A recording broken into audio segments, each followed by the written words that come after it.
प्यारे विद्यार्थियों, एक बार पुनः आप सभी का इस ऑनलाइन प्लेटफॉर्म के ऊपर हार्दिक स्वागत है, हार्दिक अभिनंदन है।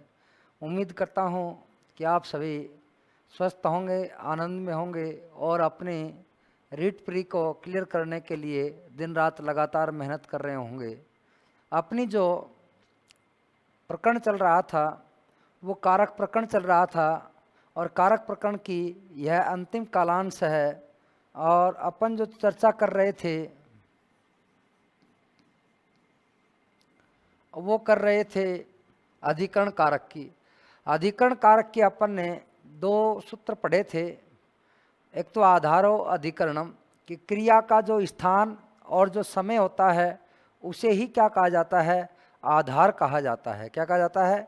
आधार कहा जाता है। और आधार की अधिकरण संज्ञा होती है और सप्तम्याधिकरणे च और अधिकरण कारक में सप्तमी विभक्ति का प्रयोग किया जाता है।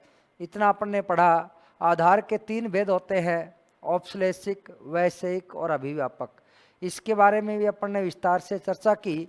उसके बाद में अपन ने पढ़ा साधु असाधु प्रयोगे च कि साधु और असाधु शब्दों के योग में भी कौन सी युक्ति का प्रयोग किया जाता है?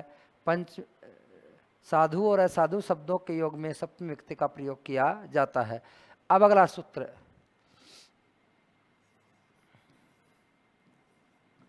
यतश्च निर्धारणम।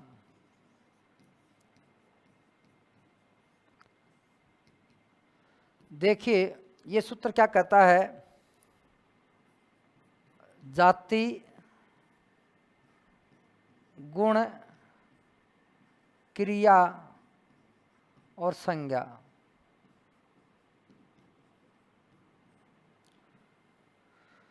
जाति, गुण, क्रिया और संज्ञा के संपूर्ण समुदाय में से, जाति, गुण, क्रिया और संज्ञा के संपूर्ण समुदाय में से जब हम क्या करते हैं, किसी एक को निर्धारित कर देते हैं, श्रेष्ठ बता देते हैं संपूर्ण समुदाय में से।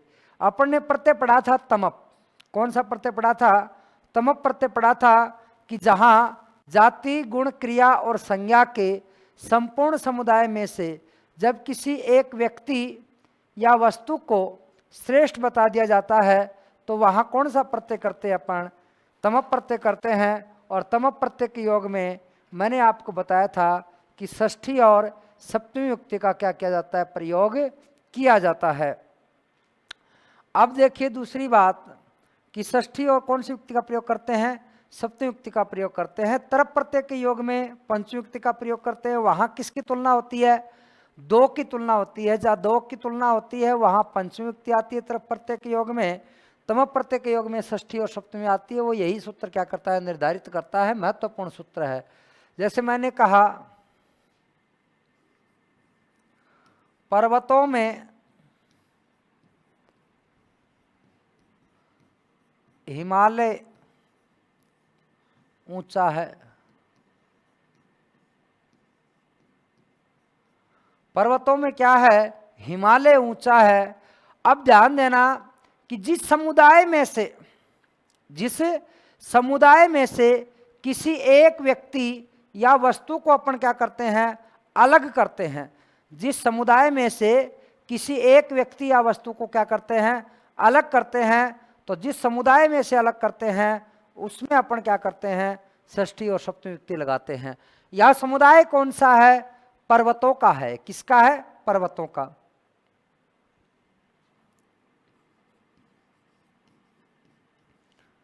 पर्वतानाम षष्ठी विभक्ति करोगे पर्वतेषु। नग भी बोलते हैं पर्वतों को, नगानाम या नगेशु। हिमालय उच्चतम अस्ति।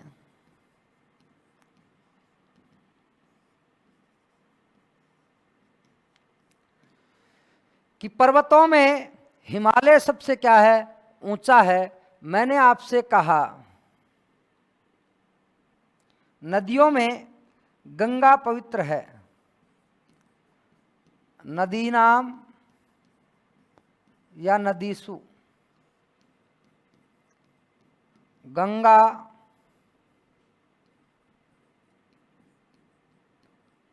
पवित्रतमा अस्ति। स्त्रीलिंग है इसलिए क्या आएगा, पवित्रतम आएगा। कि नदियों में गंगा क्या है, सबसे पवित्र है। और मैंने आपसे कहा कि द्विजों में, मनुष्यों में नृणाम नृषु द्विज है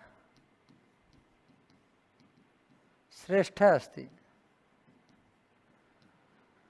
तमप के स्थान पे इष्ठन प्रत्यय होता है, उसी का उदाहरण है ये श्रेष्ठ है। तो देखिए कि व्यक्तियों में द्विज क्या है, मनुष्यों में द्विज सबसे ज्यादा क्या है, श्रेष्ठ है। मैंने कहा गायों में काली गाय ज्यादा दूध देती है। गायों में काली गाय क्या देती है, ज्यादा दूध देती है। तो गवाम गोसु कृष्णा बहुक्षिरा। गायों में काली गाय क्या देती है, ज्यादा दूध देती है। मैंने आपसे कहा कवियों में कालिदास श्रेष्ठ है। तो कवि नाम कविसु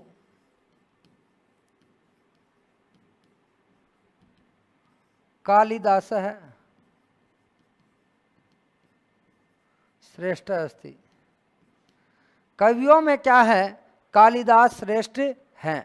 कहने का मतलब यही है कि जाति, गुण, क्रिया या संज्ञा, इसके आधार पर संपूर्ण समुदाय में से जिस व्यक्ति को क्या बताया जाता है, श्रेष्ठ बता दिया जाता है। तो जिस समुदाय में से हम क्या बताते हैं, श्रेष्ठ बताते हैं, उस समुदायवाचक शब्द में षष्ठी या सप्तमी युक्ति का प्रयोग किया जाता है। अगला जो आता है यस्य च भावेन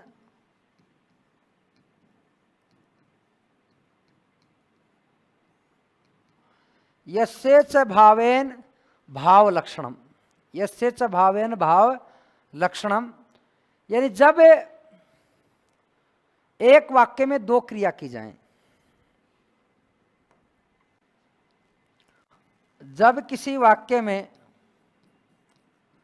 जब किसी वाक्य में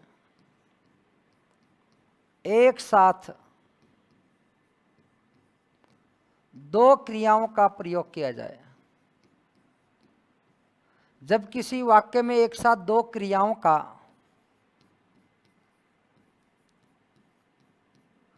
प्रयोग किया जाए, जब किसी वाक्य में एक साथ दो क्रियाओं का क्या किया जाए, प्रयोग किया जाए, तो जो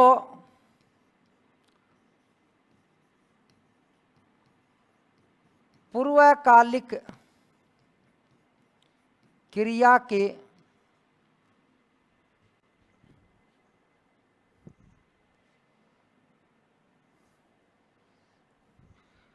पूर्वकालिक क्रिया में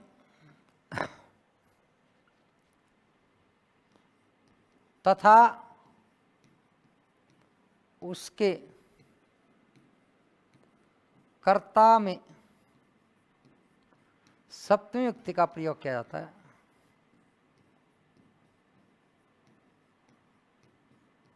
सप्तमी युक्ति का प्रयोग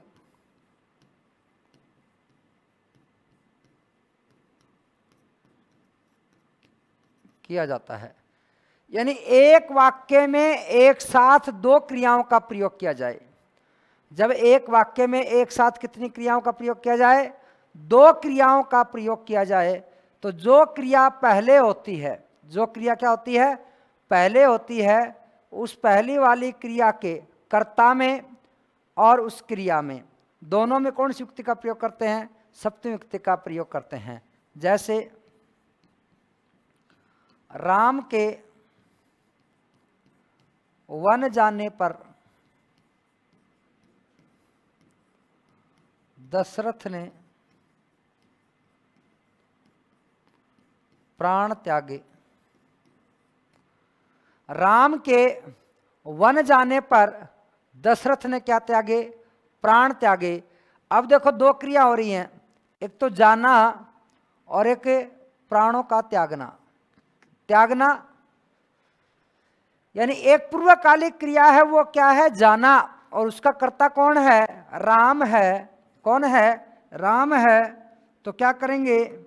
पूर्वकालिक क्रिया के कर्ता में सप्तमी लगानी है। तो सप्तमी क्या बनता है? रामे वनम जाना गते दशरथ है प्राणान अत्यजत। कि राम के वन जाने पर दशरथ ने क्या त्यागे? प्राण त्यागे। यानी पूर्वकालिक क्रिया और उसके कर्ता में, पूर्वकालिक क्रिया और उसके कर्ता में कौन सी युक्ति का प्रयोग करते हैं?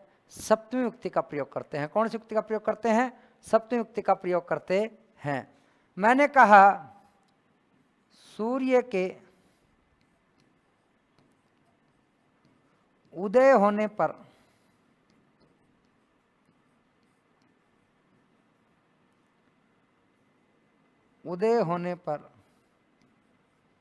कमल खिलते हैं।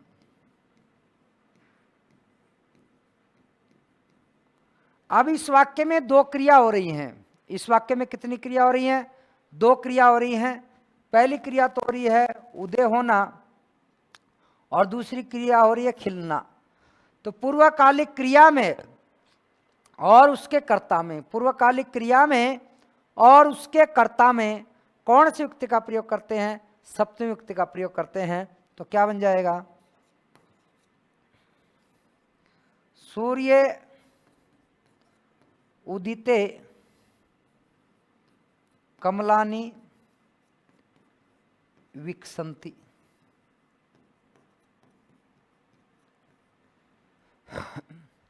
सूर्य के उदय होने पर क्या खिलते हैं? कमल खिलते हैं। तो पूर्वकालिक क्रिया थी उदय होना और उसका कर्ता कौन था? सूर्य। कहने का मतलब क्या है कि पूर्वकालिक क्रिया में और उसके कर्ता में, पूर्वकालिक क्रिया में और उसके कर्ता में कौन सी युक्ति का प्रयोग करते हैं? सप्तमी युक्ति का प्रयोग किया जाता है। अगला जो है संबंध। संबंध में कौन सी युक्ति होती है भाई? षष्ठी युक्ति होती है। कौन सी युक्ति होती है? षष्ठी युक्ति होती है। इसका सूत्र भी आता है से षष्ठी। यानी कारक विभक्ति और उपपद विभक्ति, कारक विभक्ति और उपपद विभक्ति दोनों प्रकार की विभक्तियों को पढ़ लेने के बाद, कारक विभक्ति और उपपद विभक्ति दोनों प्रकार की विभक्तियों को पढ़ लेने के बाद जो कुछ शेष रह गया, कारक विभक्ति और उपपद विभक्ति इन दोनों प्रकार की विभक्तियों को पढ़ लेने के बाद जो कुछ शेष रह गया उसमें कौन सी युक्ति आएगी? षष्ठी युक्ति आएगी। कौन सी युक्ति आएगी? षष्ठी युक्ति आएगी। क्या क्या शेष रह गया वो देखिए। पहला स्व स्वामी भाव संबंध, स्व स्वामी भाव संबंध, जन्य जनक भाव संबंध,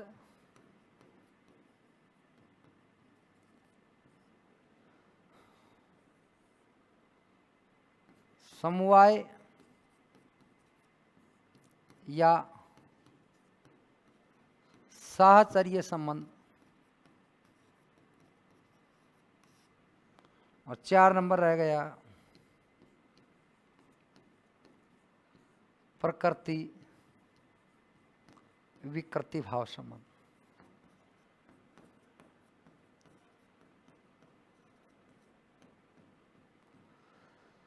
यानी स्व स्वामी भाव संबंध, जन्य जनक भाव संबंध, समवाय या शास्त्रीय संबंध और प्रकृति विकृति भाव संबंध। ये चार चीजें क्या रह गई?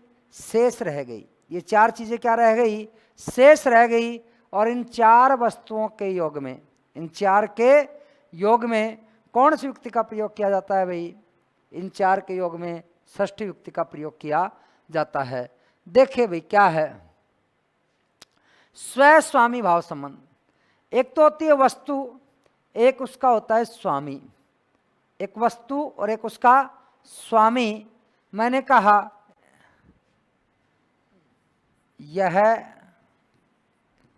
मेरा घोड़ा है,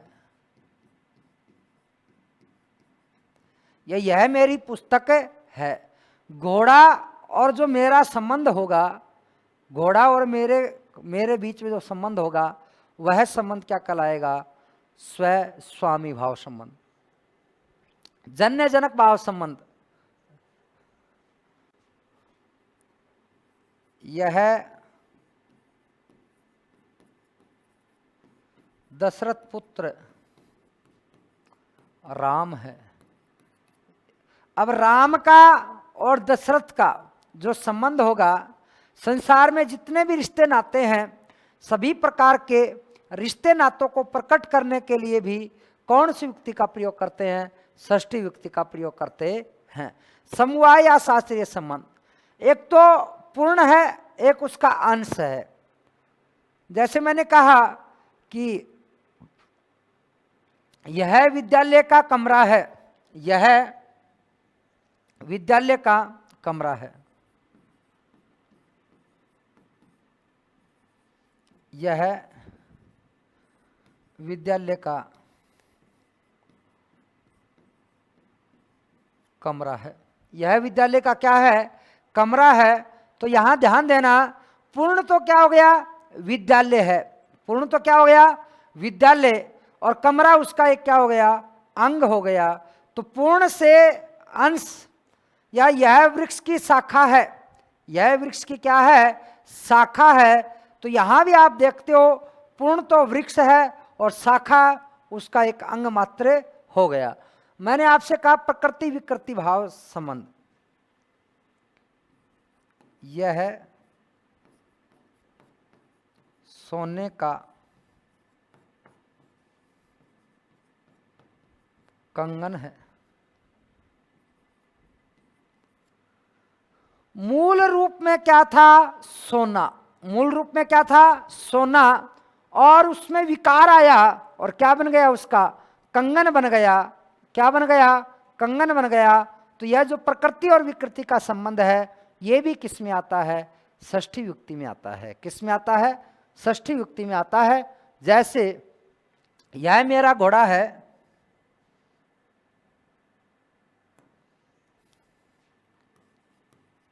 अयम मम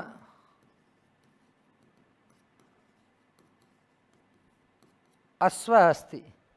यह मेरा क्या है? घोड़ा है। तो मम में कौन सी युक्ति आ गई? षष्ठी युक्ति आ गई।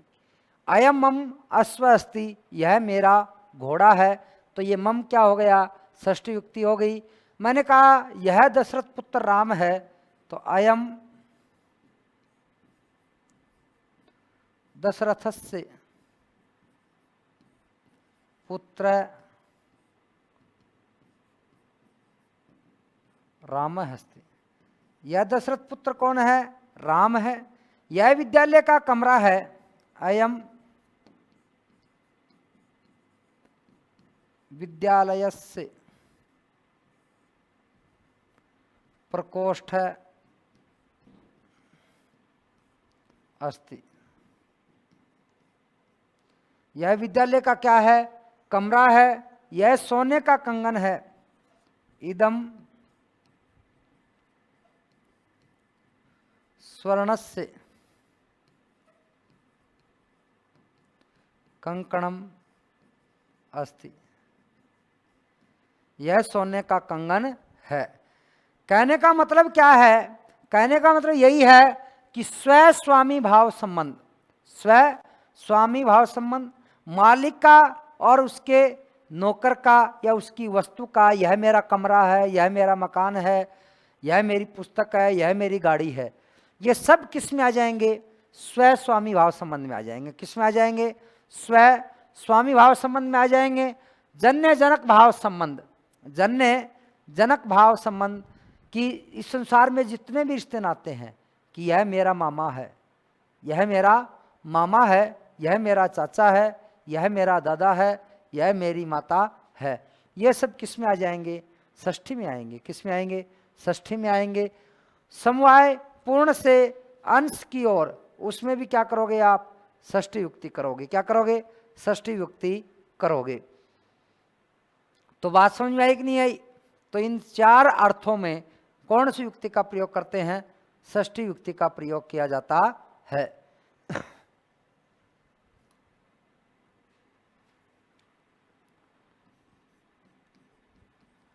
षष्ठी हेतु प्रयोगे,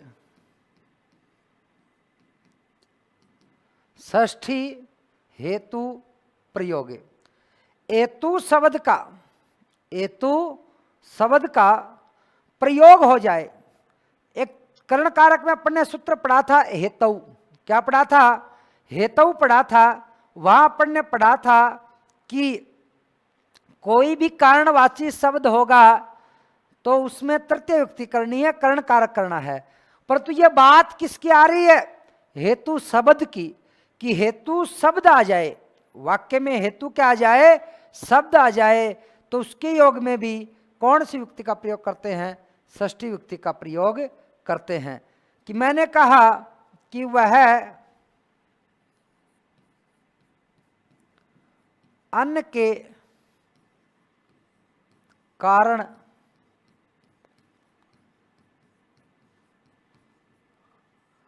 परिश्रम करता है, वह अन्न के कारण क्या करता है? परिश्रम करता है।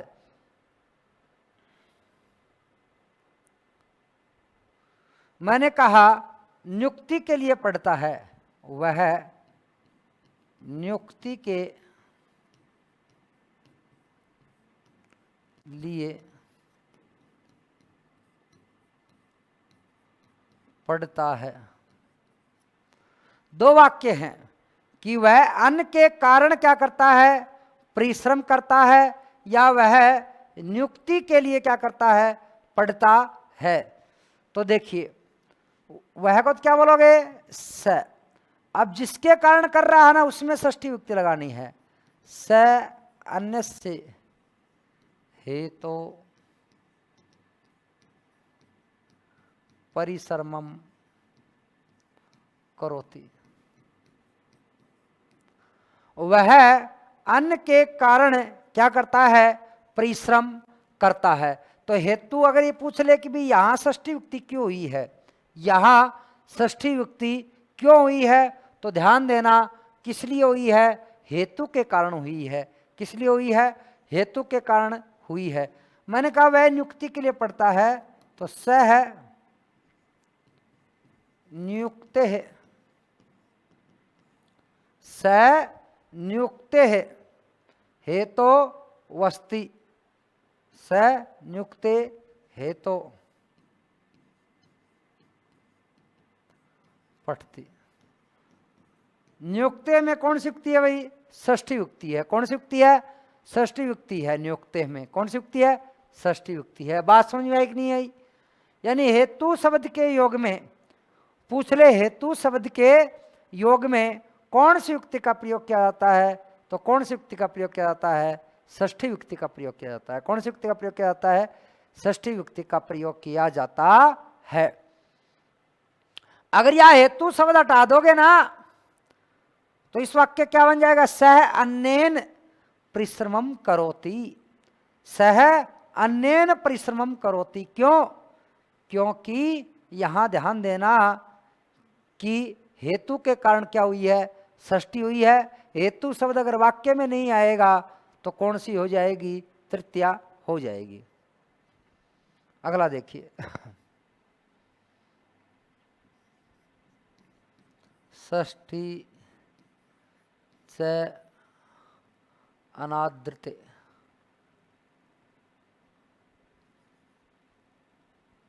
षष्ठी च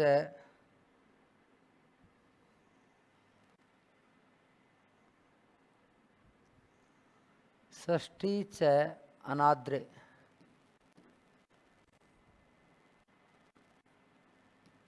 षष्ठी च अनादरे। देखिए भाई, अनादर की भाव, अपमान का भाव, अपमान का भाव जहां पर भी प्रयोग में आएगा वहां पर भी कौन सी युक्ति का प्रयोग करते हैं? षष्ठी युक्ति का प्रयोग करते हैं। कौन सी युक्ति का प्रयोग करते हैं? षष्ठी युक्ति का प्रयोग करते हैं कि रोते हुए को छोड़कर संन्यास ले लिया, रोते हुए को छोड़कर, रोते हुए को छोड़कर संन्यास ले लिया, रोते हुए को छोड़कर क्या ले लिया? संन्यास ले लिया। तो रुदती या रुदतः, रुदती या रुदतः वा प्रावराजित, वा प्रावराजित, रोते हुए को छोड़कर क्या ले लिया? संन्यास ले लिया। यहाँ कहने का मतलब क्या है कि षष्ठी और सप्तमी दोनों ही विभक्तियों का क्या करेंगे? प्रयोग करेंगे। मैंने कहा माता रोते हुए बालक को छोड़कर घर चली गई, घर चली गई। माता है ना, वो रोते हुए बालक को छोड़कर, माता रोते हुए बालक को छोड़कर घर चली गई। तो ध्यान देना कि कोई बालक था, उसको माता लेकर के कहाँ आई? विद्यालय में आई। कहाँ आई? विद्यालय में आई। और उसको वहीं पर रोता हुआ छोड़ करके कहाँ चली गई? घर चली गई। तो अनादर कर दिया तो क्या करोगे? माता रुदती या रुदते बालकम गृहम अगच्छत, चली गई। कहने का भाव क्या है? कहने का भाव यही है कि जहाँ पर भी अनादर का भाव प्रकट हो तो वहाँ कौन सी युक्ति का प्रयोग करते हैं? षष्ठी या सप्तमी युक्ति का प्रयोग किया जाता है। ये आपका मुख्य कारक प्रकरण क्या हुआ? पूरा हुआ। अब देखिए भाई, ये आपका कारक प्रकरण पूरा हो गया। इससे जुड़ा हुआ प्रकरण ही है अनुवाद प्रकरण। अपन ने पढ़ा धातु रूप के साथ। कारक प्रकरण में अपन ने पूरे ही क्या पढ़े हैं? अनुवाद पढ़े हैं। अब अपन पढ़ते हैं अशुद्धि संशोधनम। अशुद्धि संशोधनम।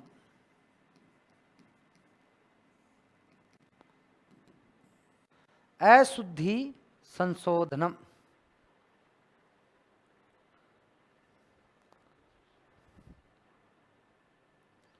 यहां अपन जो पढ़ेंगे वो कारक प्रकरण से संबंधित पढ़ते हैं। स हस्तस्य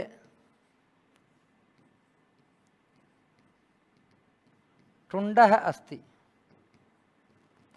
स हस्तस्य टुंडः अस्ति कि वह हाथ से क्या है? टुंडा है। अब आपको पता है कि यहां शुद्ध रूप आएगा। अगला क्या कर दे? यहां शुद्ध रूप आएगा हस्तम हस्ताय हस्तेन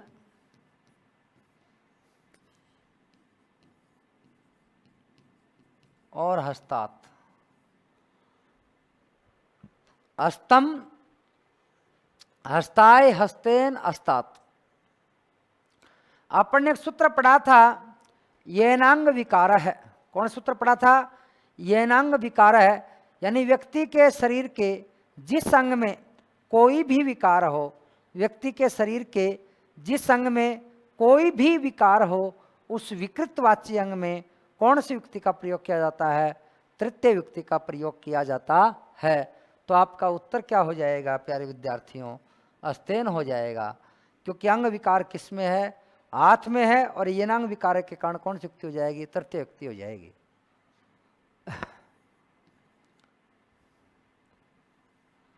विद्यालय से परितः जलम अस्ति। विद्यालयम परितः जलम अस्ति, कि विद्यालय के चारों तरफ जल है। अब अपने को पता है कि अभितः परितः समया निक्षाहा प्रतियोगी अपि, इसके योग में कौन सी युक्ति का प्रयोग करते हैं? द्वितीय युक्ति का प्रयोग किया जाता है। तो क्या हो जाएगा? विद्यालयम। क्या हो जाएगा? विद्यालयम हो जाएगा, क्योंकि अपने को पता है अभितः परितः समया निक्षा। अब यहाँ जो विद्यालय आया, ये किसके कारण आया है भाई? परितः के कारण आया है। किसके कारण आया है? परितः के कारण आया है। मैंने आपके सामने एक वाक्य और रख दिया।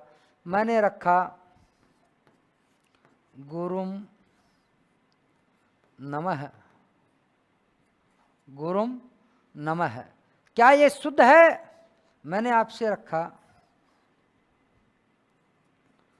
से विद्यालयम गृहम आगच्छति। मैंने आपसे वाक्य रखा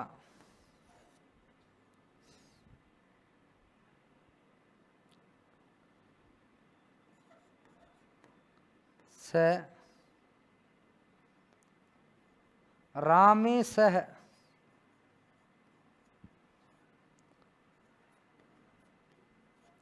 वनम अगच्छत। ये वाक्य आ गए। अब आपको पता है कि नमः, स्वस्ति, स्वाहा, स्वधा, अलम, वसड, योगाच्च, इन शब्दों के योग में कौन सी युक्ति होती है? चतुर्थी युक्ति हो जाती है। और क्या हो जाता है? गुरुवे नमः। क्या बन जाएगा? गुरुवे बन जाएगा। गुरुम क्या है? अशुद्ध है। वह विद्यालय से घर आता है। वह विद्यालय से कहाँ आता है? घर आता है। अब विद्यालय से अलग हो रहा है कि नहीं हो रहा है? अलग हो रहा है। अलग हो रहा है तो क्या करना पड़ेगा आपको? पंचमी करनी पड़ेगी। और क्या बन जाएगा प्यारे विद्यार्थियों? विद्यालयात। क्या बन जाएगा? विद्यालयात बन जाएगा। क्या बन जाएगा? विद्यालयात बन जाएगा। सह रामे सह वनम अगच्छत। अब आपको पता है सह साकम समम सार्धम। सह साकम समम सार्धम शब्दों के योग में कौन सी युक्ति का प्रयोग करते हैं भाई? सह साकम समम सार्धम के योग में तृतीय युक्ति का प्रयोग किया जाता है। तो क्या बन जाएगा? रामेण बन जाएगा। क्या बन जाएगा? सह रामेण सह वनम अगच्छत। समझ में आएगी नहीं बात? मैंने आपसे कहा स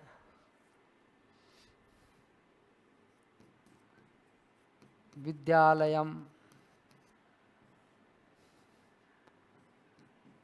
गच्छामि। अब आपको कह दिया गया कि ये वाक्य आ गया और पूछ लिया कि इसमें क्रिया रूप सही है क्या? या दूसरा वाक्य और लिख देता हूं मैं, 2-3। त्वम पुस्तकम पठति,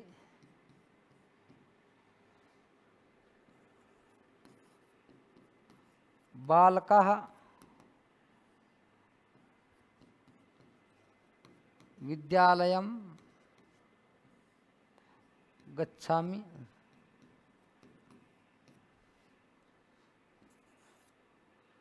सीता फलम एखादम,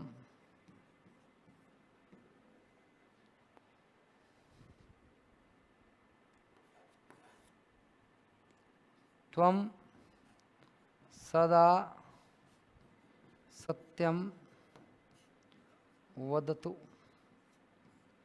त्वं सदा सत्यम वदतु, राधा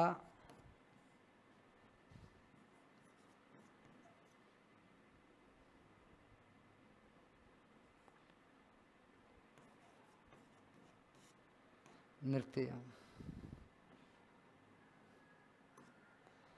अब देखिए भाई, ये वाक्य आपके आगे लकार संबंधी परिवर्तन आ रहे हैं। लकार संबंधी इसमें आपको क्या करने हैं, परिवर्तन करने हैं। देखिए क्या परिवर्तन होता है।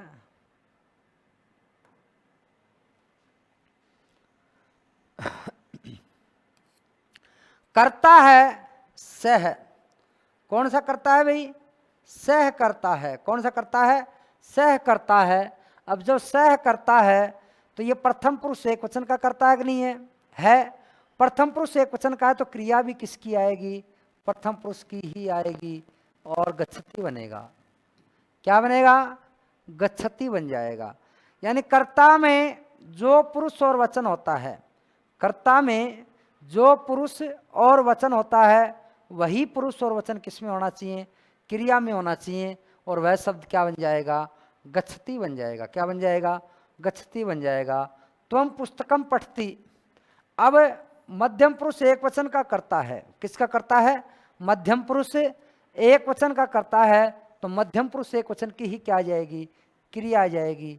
और क्या बन जाएगा, त्वं पुस्तकम पठसि, त्वं पुस्तकम पठसि, ये बन जाएगा। त्वं पुस्तकम पठसि। बालका विद्यालयम गच्छामि, बालका है तो गच्छामि उत्तम पुरुष एक वचन में आता है। कर्ता प्रथम पुरुष बहुवचन का है, कर्ता प्रथम पुरुष किसका है, बहुवचन का है। तो प्रथम पुरुष बहुवचन में क्रिया रूप बनता है गच्छन्ति। क्या बनता है, गच्छन्ति। तो यहाँ क्या आ जाएगा, गच्छन्ति आ जाएगा। क्या आ जाएगा, गच्छन्ति आ जाएगा। सीता फलम अखादम, लंग लकार में चला गया परंतु क्रिया है वो उत्तम पुरुष एक वचन की है। किसकी है, उत्तम पुरुष एक वचन की है। तो यहाँ क्या लेकर के आना है, यहाँ आपको लेकर के आना है अखादत, क्योंकि प्रथम पुरुष एक वचन का करता है, प्रथम पुरुष एक वचन का करता था तो क्रिया भी किसकी आएगी, प्रथम पुरुष एक वचन की आएगी। क्रिया भी किसकी आएगी, प्रथम पुरुष एक वचन की आएगी। त्वं सत्यम सदा सत्यम वदतु, ये लोट लकार में चला गया वाक्य, पर तो आपको पता है त्वम है, क्या है, त्वम है, मध्यम पुरुष एक वचन का करता है तो वद धातु के रूप बोलो, वदतु वदताम वदंतु, वद क्या आएगा, वद। त्वं सदा सत्यम वद, त्वं सदा सत्यम वद। राधा नृत्यम, राधा को नाचना चाहिए तो क्या बन जाएगा, राधा नृत्येत। प्रथम पुरुष एक वचन का करता है तो प्रथम पुरुष एक वचन की क्या आ जाएगी, क्रिया आ जाएगी। ये जो चेंज होते हैं ये चेंज होते हैं लकार संबंधी परिवर्तन है। क्या है, लकार संबंधी परिवर्तन है। कारक संबंधी अगर कारक आपकी याद है तो किसी प्रकार की आपकी कोई दिक्कत नहीं आएगी। अगर आपको धातु रूप याद है तो भी कोई समस्या नहीं आएगी।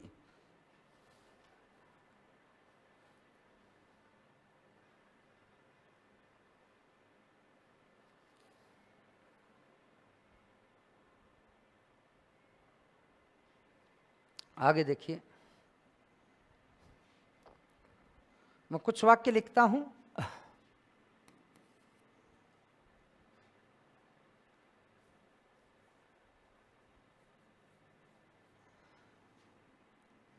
वृक्षे फलाः सन्ति, वृक्षे फलाः सन्ति, मम मित्रः मूर्खः अस्ति, मम मित्रः मूर्खः अस्ति,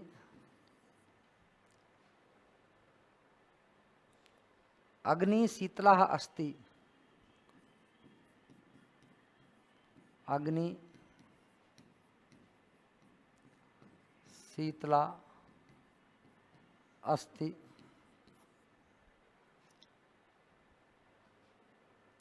चित्तः धावति, चित्तः धावति,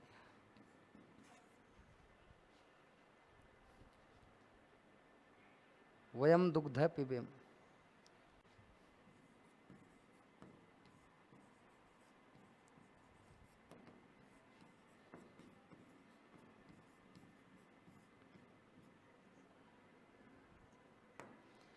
पांच वाक्य मैंने आपके सामने रखे हैं,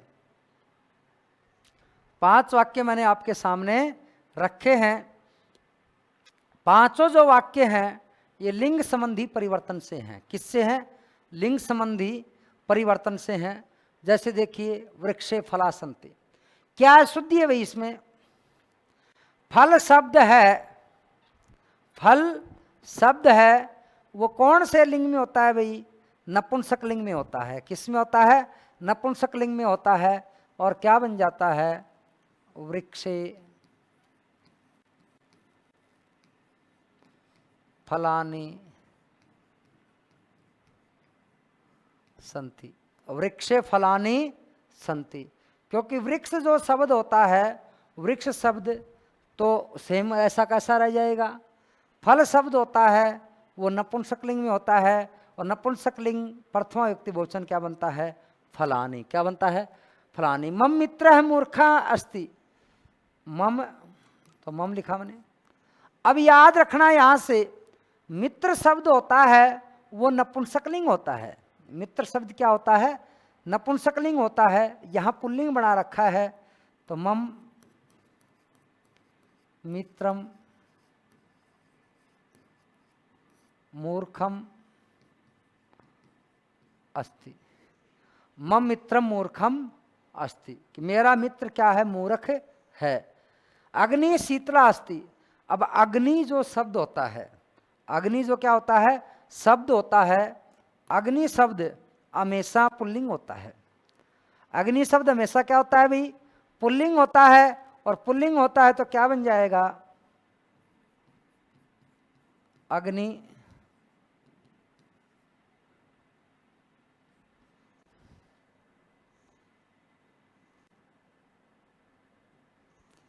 अग्नि शीतल अस्ति, अग्नि शीतल होता है, अग्नि शीतल होता है। तो यहाँ ध्यान देना, शीतला स्त्रीलिंग था और ये क्या था? पुल्लिंग था। चित्त दौड़ता है, मन है वो क्या करता है? दौड़ता है। अब चित्त शब्द हमेशा नपुंसकलिंग में होता है। किस में होता है? नपुंसकलिंग में होता है। और क्या बन जाता है? चित्तम धावति, चित्तम धावति।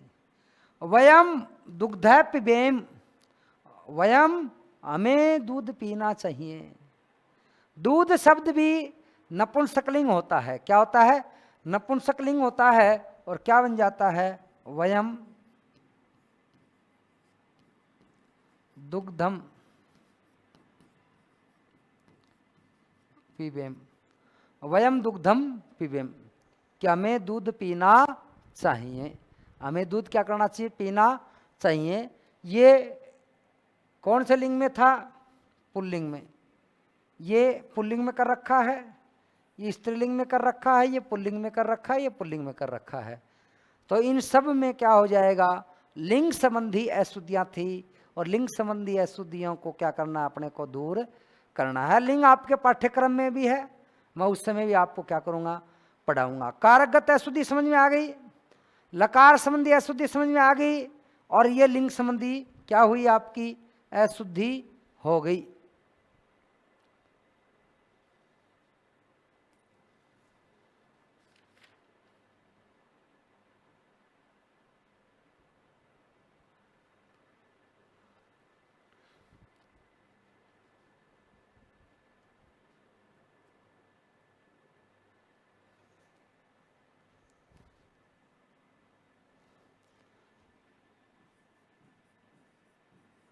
सर्वाः बालकाः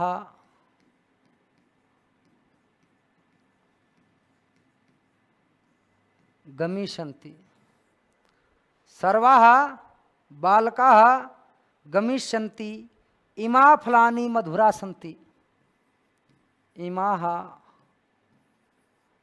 फलानि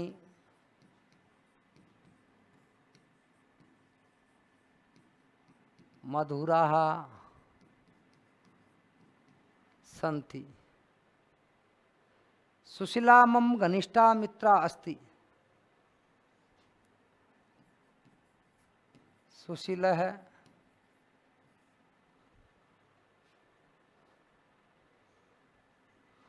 सुशीला मम घनिष्ठा मित्रा अस्ति, सुशीला मम घनिष्ठा मित्रा अस्ति, वस्त्राणि सुंदरम अस्ति,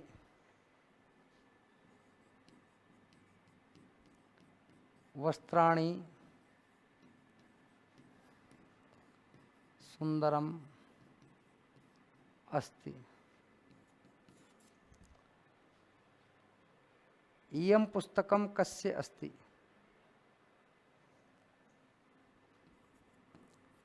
इयं पुस्तकं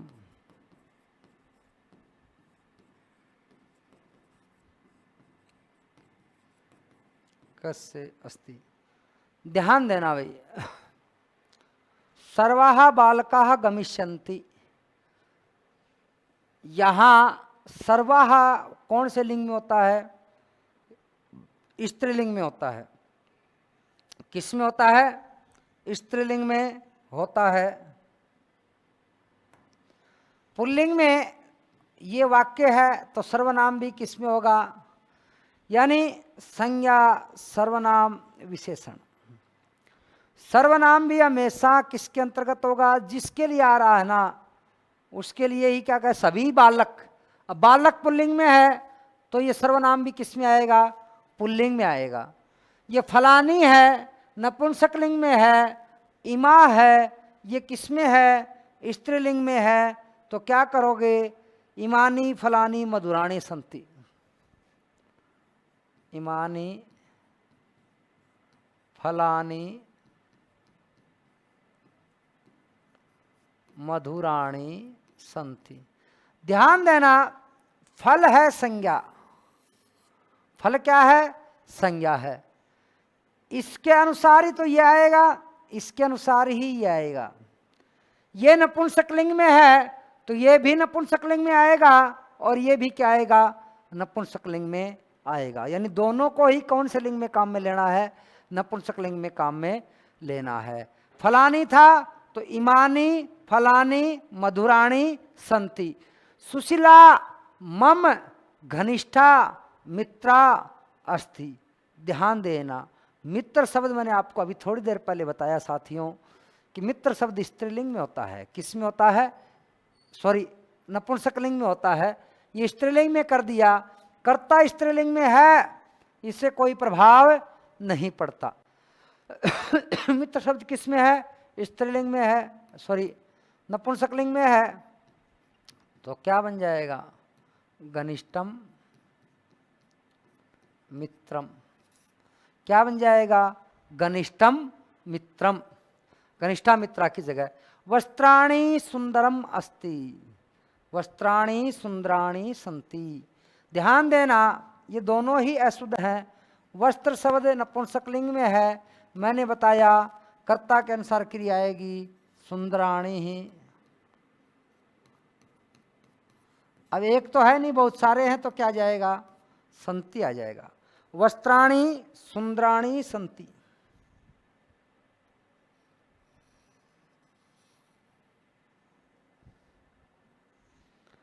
वस्त्राणि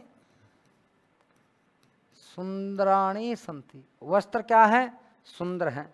इयम पुस्तकम कस्य अस्ति, तो पुस्तक शब्द है, कौन सा लिंग है भाई, ये नपुंसक लिंग है ना, तो क्या जाएगा, इदम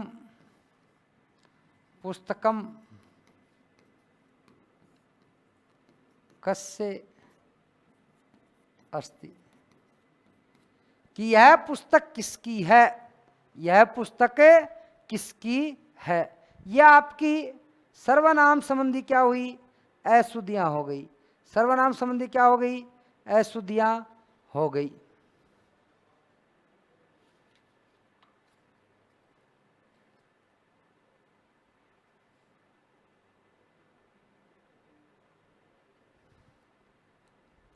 एक और देखिए, वाच्य संबंधी पढ़ाऊंगा अभी, वाच्य तो आपको मैं।